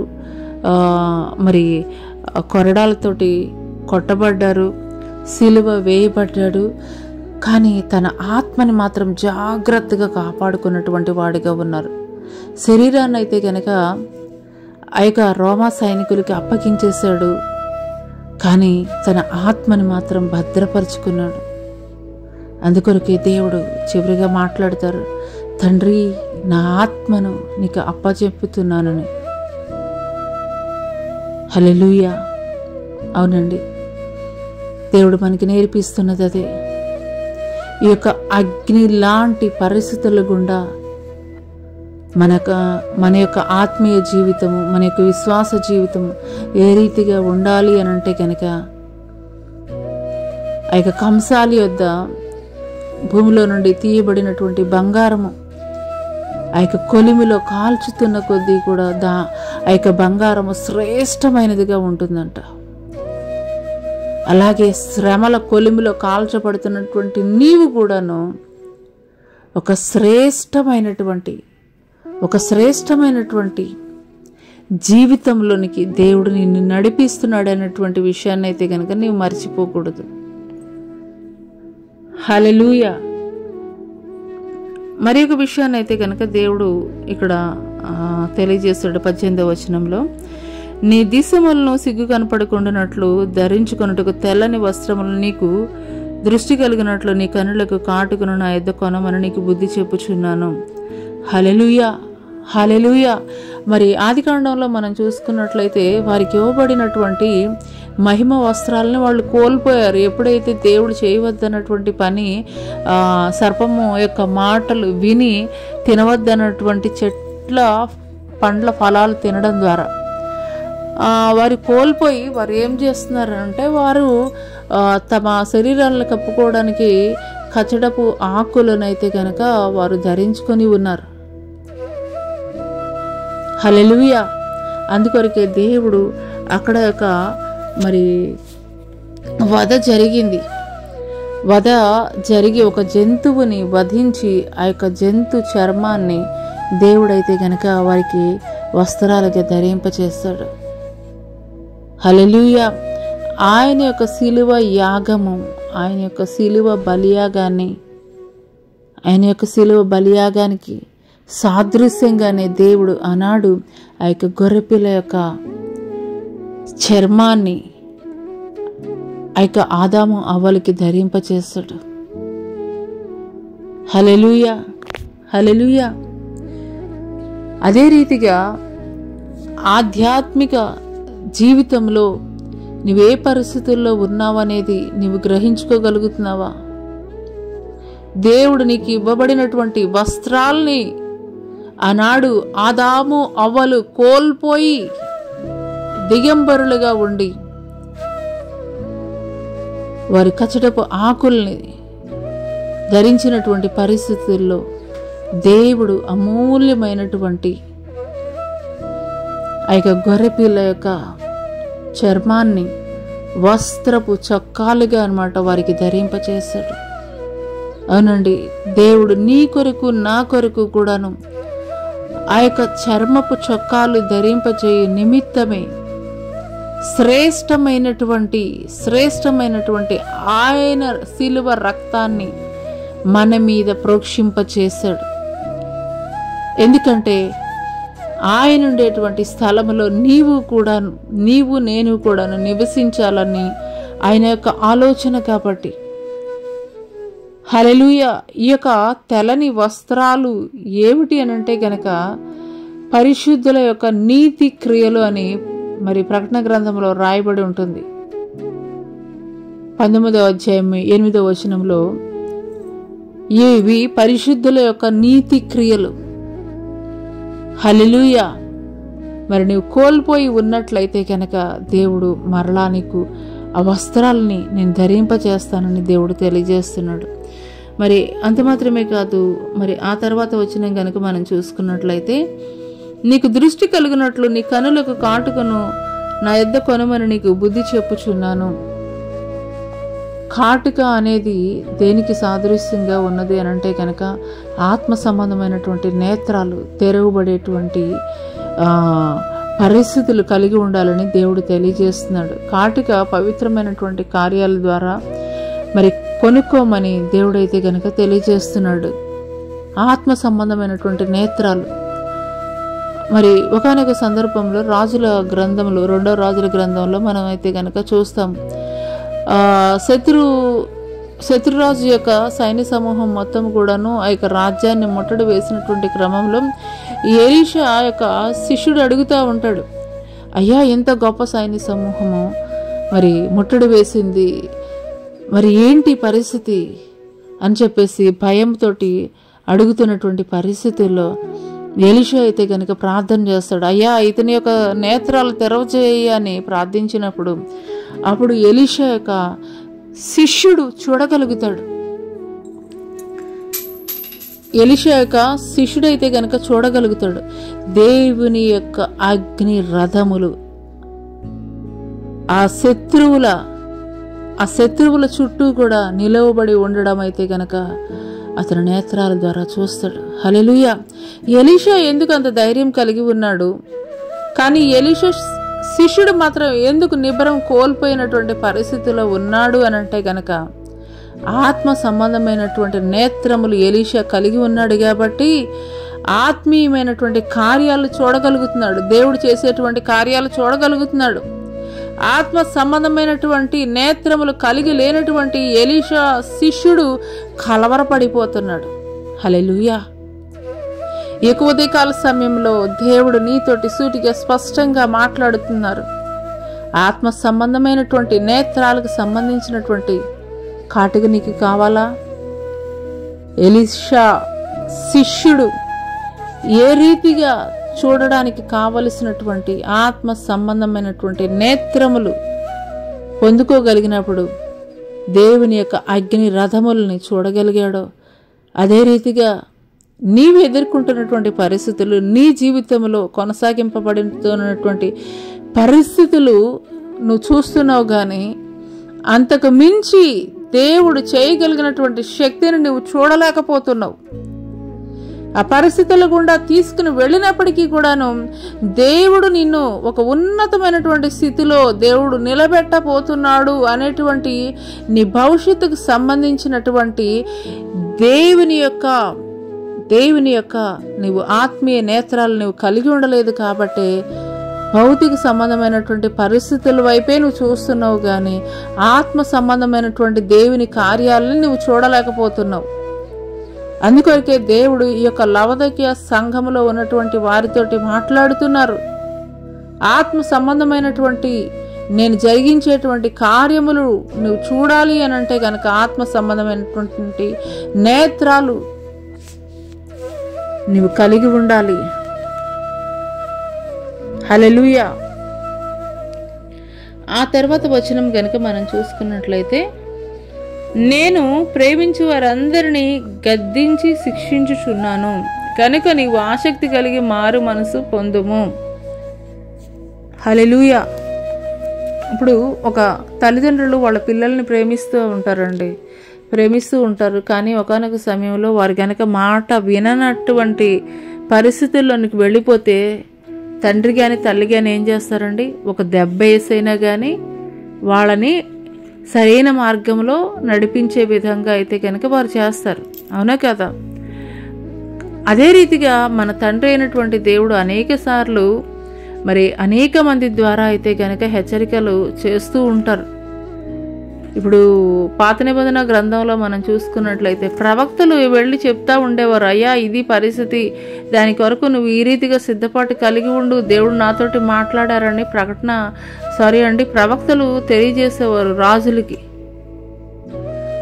అయితే ఈ దినాల్లో కనుక మనం చూసుకున్నట్లయితే పరిశుద్ధాత్ముడే మనలో నుండి గద్దిస్తూ ఉంటాడు. కొన్ని పనులు మనం చేసేటప్పుడు, కొన్ని పనులు దేవునికి అయిష్టమని మనం చేసేటప్పుడు లోపల నుండి మనల్ని గద్దిస్తూ ఉంటాడు, లేదా ఏవైనా వ్యక్తుల ద్వారా చెప్తా ఉంటాడు, లేదా అసలు దేవుడు ఎరగనటువంటి ప్రజల ద్వారా కూడా దేవుడు మాట్లాడుతుంటారు. ఎందుకు ఈ మాట నేను చెప్తున్నానంటే, ఒక అన్యుడైనటువంటి కోరేషు ద్వారానే కోరేషు యొక్క మనసు మార్చి ఆయన మందిరం నిర్మాణం జరిగించడానికి దేవుడైతే కనుక పూనుకొని ఉన్నాడు.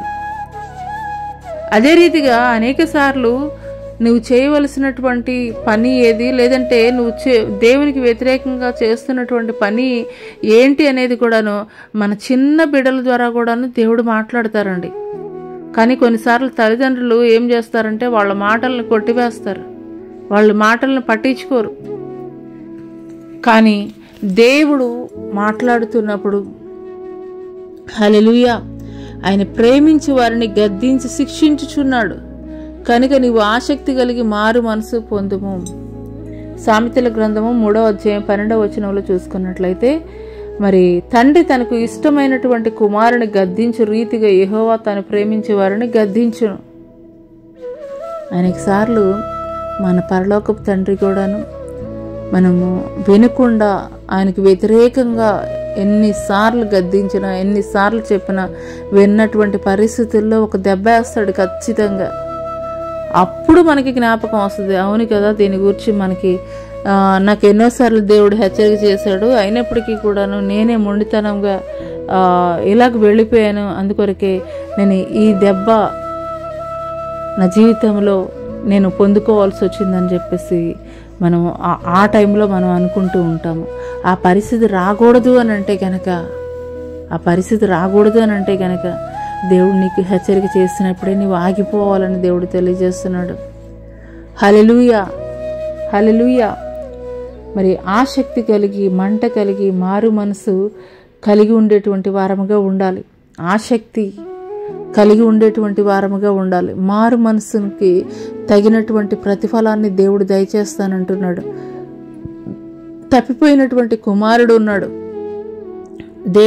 తండ్రి యొద్ద తన ఆస్తి భాగం ఇవ్వమని తండ్రి యొద్ద నుండి పోట్లాడి తీసుకుని వెళ్ళిపోయాడు. కానీ ఎప్పుడైతే తన పొరపాటుని గ్రహించుకుని పరలోకపు తండ్రి ఎదుట, నా తండ్రి ఎదుట కూడా నేను పొరపాటు చేశాను కాబట్టి నా తండ్రి యొద్దకు వెళ్ళి నేను పాపక్షమాపణ నేను అడుగుతాను, నేను చేసినటువంటి తప్పులను బట్టి నేను క్షమాపణ అడుగుతానని ఎప్పుడైతే మరి తండ్రి వద్దకు వెళుతూ ఉన్నాడో అల్లంత దూరాన్ని చూసినటువంటి తండ్రే పరుగున వచ్చి మరి మెడ మీద పడి ముద్దు పెట్టుకుని మరి ప్రశస్తమైనటువంటి వస్త్రాలు ధరింపచేసి విందు చేయించాడు. హల్లెలూయా. నువ్వెప్పుడైతే నీ పొరపాటును తెలుసుకుంటావో, నువ్వెప్పుడైతే నీ తప్పును నువ్వు తెలుసుకుంటావో ఖచ్చితంగా దేవుడు తృణీకరించేటువంటి వాడు కాదు. కానీ కొన్నిసార్లు తల్లిదండ్రులైనా కానీ చాలా కఠినంగా వారు ప్రవర్తిస్తూ ఉండవచ్చు. కానీ నీవు నమ్మినటువంటి దేవుడు మాత్రం ఎప్పుడు కూడా నిన్ను తృణీకరించడు. నువ్వెప్పుడైతే కనుక మారు మనసు కలిగి అయ్యా నేను చేసింది తప్పు అని చెప్పేసి నువ్వు ఒప్పుకుంటావో ఖచ్చితంగా దేవుడు నిన్ను హక్కును చేర్చుకుంటాడు. హల్లెలూయా. ఆ తర్వాత చూసుకున్నట్లయితే 20వ వచనం, ఇదిగో నేను తలుపు యొద్ద నిలిచి ఉండి తట్టుచున్నాను. ఎవడైనా నా స్వరము విని తలుపు తీసిన ఎడల నేను అతని యొద్దకు వచ్చి అతనితో నేనును నాతో కూడా అతడును భోజనము చేయుదుము. హల్లెలూయా. హల్లెలూయా. దేవునికి మనం విధేయత చూపించేటువంటి వారముగా ఉండాలండి. దేవునికి మనం విధేయత చూపించేటువంటి వారముగా ఉండాలి. దేవునితోటి సహవాసం చేసేటువంటి వారముగా ఉండాలి. అనేక సార్లు దేవుడు మన హృదయమైనటువంటి తలుపు యొద్ద ఉండి అనేక సార్లు మనతోటి మాట్లాడుతున్నారు, మనతోటి హెచ్చరిక చేస్తున్నారు. చాలాసార్లు మన జీవితాల్లో మన పరిస్థితులు ఏ రీతిగా ఉంటాయంటే మన సమస్యలను మనమే పరిష్కరించుకోవాలి, మన సమస్యలను మనమే ఎదుర్కోవాలి. మన సమస్యల్ని మన యొక్క తెలివితేటల ద్వారానే మనం పరిష్కరించుకోవాలని ఈ రీతిగా మనం ఆలోచిస్తూ ఉంటాం. కానీ దేవుడు పరిశుద్ధాత్ముడి యొక్క ఉదయకాల సమయంలో తెలియజేస్తున్నాడు, నీ యొక్క సమస్యలు, నీ యొక్క పరిస్థితులను బట్టి నువ్వు కృంగిపోతూ నలిగిపోతూ అయ్యా మరి ఏంటి పరిస్థితులు అని చెప్పేసి నువ్వు ఎవరెవరి దగ్గరకో నువ్వు వెళుతూ ఉండి మరి సమస్యలకి పరిష్కారం దొరకనటువంటి పరిస్థితుల్లో కొన్నిసార్లు తొందరపాటు నిర్ణయాల్లోని కూడా వెళ్ళిపోయేటువంటి పరిస్థితిలో ఉన్నటువంటి ప్రజలు కూడా ఉన్నారు. కానీ దేవుడు చెప్తున్నాడు, అయ్యా నాకు ఒకసారి అవకాశం ఇవ్వు, నువ్వు తలుపు తీ ఒక్కసారి నువ్వు తలుపు తీస్తే గనక. కొన్నిసార్లు మన బిడ్డల మీద మనం ఏమైనా కోపగించుకున్నప్పుడు వారు వెళ్ళి తలుపు వేసుకుంటూ ఉంటారు. వాళ్ళు కృంగిపోతూ ఉంటున్నటువంటి పరిస్థితుల్లో మరి తల్లి అయినా తండ్రి అయినా కానీ వచ్చి ఏమంటారండి, తలుపు దగ్గరికి వచ్చి అయ్యా ఒకసారి తలుపు తీ, ఒకసారి నేను నీతో మాట్లాడతాను, ఒకసారి నువ్వు తలుపు తీస్తే నేను నీతో మాట్లాడతాను, నేను నీతో మరి నువ్వు చేసినటువంటి ప్రతి పొరపాటును కూడా నేను క్షమిస్తాను, నువ్వు ఒకసారి తలుపు తీస్తే గనక నువ్వు ఎంత శ్రమలో ఉన్నప్పటికీ కూడాను దాన్ని నా యొక్క బాధ్యతగా లేదంటే గనక అది నా భారం అని చెప్పి అది నా మీద వేసుకొని నేను సాల్వ్ చేస్తాను, నువ్వు ఒక్కసారి తలుపు తీ. హల్లెలూయా. ఆ బిడ్డలు ఏ రీతిగా పొరపాటు చేసినప్పుడు ఒక గదిలో వారిలో వారే కృంగిపోతున్నప్పుడు, కుమిలిపోతున్నప్పుడు, లేదా పశ్చాత్తాప హృదయం కలిగి లేక ఉన్నప్పుడు ఒక తండ్రి తల్లి ఏ రీతిగా అయ్యా నువ్వు తలుపు తీస్తే కనుక నువ్వు ఎదుర్కొంటున్నటువంటి ప్రతి పరిస్థితిని కూడా నేను సాల్వ్ చేస్తా, అది నా భుజం మీద వేసుకుంటాను. హల్లెలూయా. ఎక్కువ ఉదయకాల సమయంలో దేవుడు అదే రీతిగా మనతోటి కూడా మాట్లాడుతున్నారు. ఒబీడియన్స్ అయితే కనుక మనం దేవుని పట్ల మనం కలిగి ఉండాలండి. ఆయన చెప్తున్నారు, నేను తలుపు యొద్దే ఉన్నాను, తలుపు తడుతున్నాను. హల్లెలూయా. దేవుడు సమీపముగా ఉన్నప్పుడే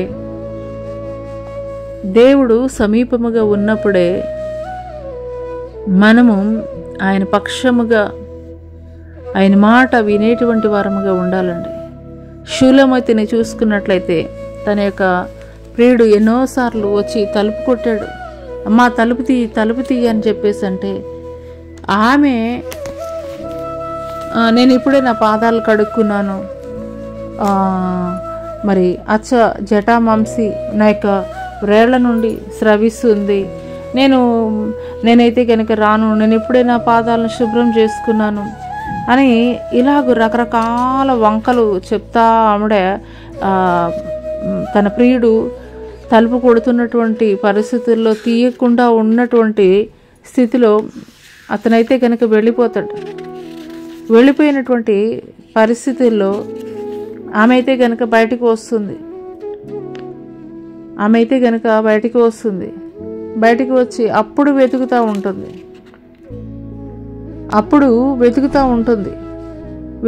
ఉన్నటువంటి పరిస్థితుల్లో మరి అక్కడ కావలి ఉన్నటువంటి వారు మరి ఆమె యొక్క వస్త్రాన్ని తీసివేసినట్లు, కొట్టినట్లుగా కూడా అయితే కనుక మనము పరమగీతాల్లో అయితే కనుక మనం చూస్తాం.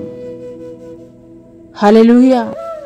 దేవుడు సమీపముగా ఉండగానే ఆయన మాటను మనం వినేటువంటి వారముగా ఉండాలి. దేవుడు సమీపముగా ఉండగానే ఆయన మాటలకి మనం విధేయత కలిగి ఉండేటువంటి వారముగా ఉండాలి. హల్లెలూయా. ఈ ఉదయకాల సమయంలో దేవుడు ఈ మాటల ద్వారా మనతోటి మాట్లాడుతున్నప్పుడు మనం విధేయత కలిగినటువంటి వారముగా ఉందాము, ఆయనకి లోబడేటువంటి వారముగా ఉందాము. అయ్యా నీ మాట నేను వింటానయ్యా, అయ్యా నీ మాట నేను వింటానయ్యా. ఎంతమంది ఈ సమయంలో పశ్చాత్తాప హృదయం కలిగి ఉన్నారు. నువ్వు ఎలాంటి పొరపాట్లు చేస్తున్నప్పటికీ కూడా కొన్నిసార్లు మన యొక్క తల్లిదండ్రులే ఈ రీతిగా మాట్లాడుతుంటారు. అనవసరంగా అసలు నా కడుపున నీవు చెడపుట్టావు అని చెప్పేసి కొన్నిసార్లు గెంటివేస్తారు ఇంట్లో నుండి. కానీ నీ తండ్రి ఎప్పుడు అలా గెంటివేసేటువంటి వాడు కాదు.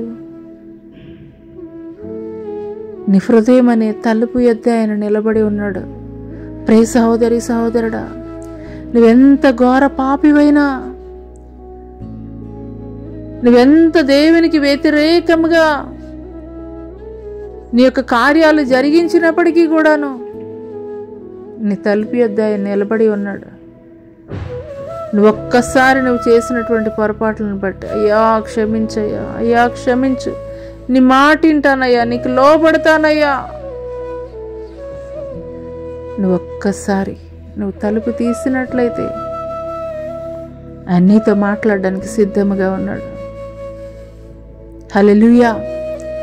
ఉదయకాల సమయంలో నువ్వు సిద్ధముగా ఉన్నావా? తలుపు తీయడానికి నువ్వు సిద్ధముగా ఉన్నావా? తలుపు తీయడానికి నువ్వు సిద్ధముగా ఉన్నట్లయితే ఆయన నీతో కూడా కలిసి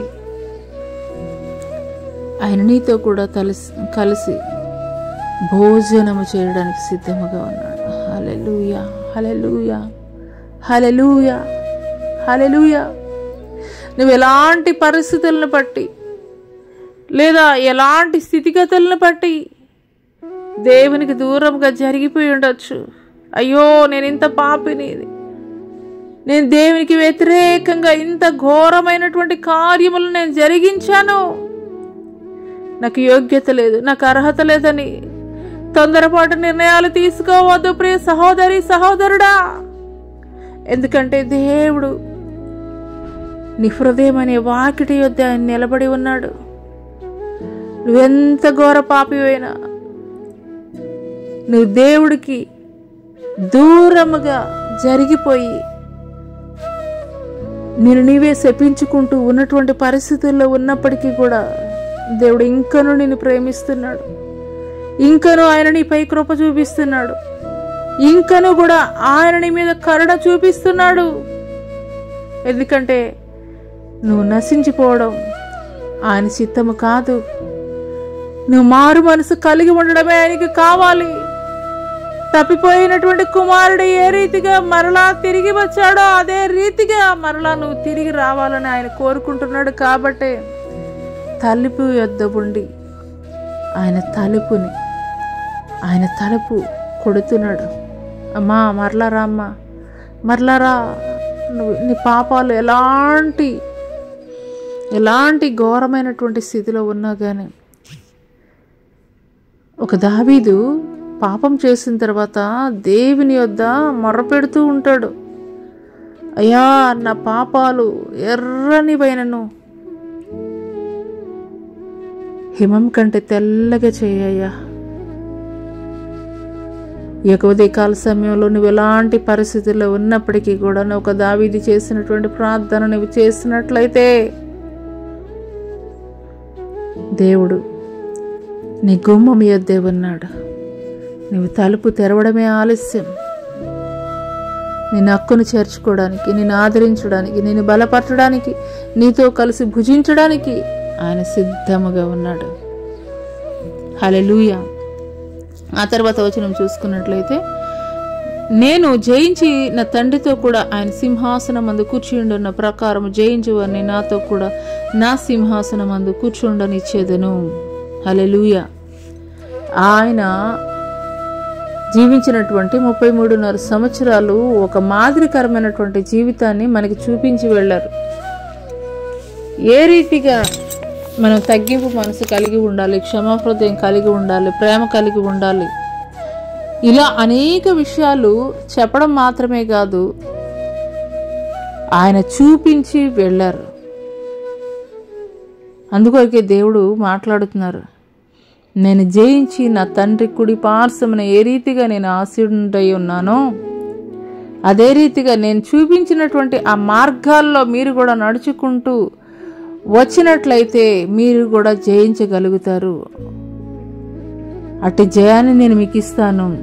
అట్టి జయాన్ని పొందుకున్నటువంటి మీరు నాతో కూడా నా సింహాసనం మీద కూర్చుండబెడతానని దేవుడు తెలియజేస్తున్నాడు. హల్లెలూయా. ఉదయకాల సమయంలో లవదొకియా సంఘము ద్వారా దేవుడు మనతోటి మాట్లాడుతున్నారు. మనం ఏమి చేయాలి, ఏమి చేయకూడదు, ఎటు రీతిగా ఉండాలి, సమస్త విషయాలను కూడా దేవుడు మనకి బోధిస్తూ వస్తున్నాడు.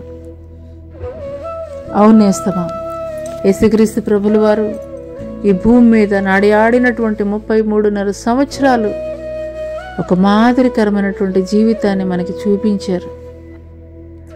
అట్టి రీతిగా మనము కూడా నడుచుకున్నట్లయితే ఆయన ఏ రీతిగా జయించి తన తండ్రి కుడి పార్శ్వమున ఆసీనుడై ఉన్నారు, అదే రీతిగా అట్టి భాగ్యాన్ని మనం కూడా జయించగలిగినటువంటి వారమైతే అట్టి కృపను దేవుడు మనకి కూడా అనుగ్రహిస్తానని దేవుడు తెలియజేస్తున్నాడు.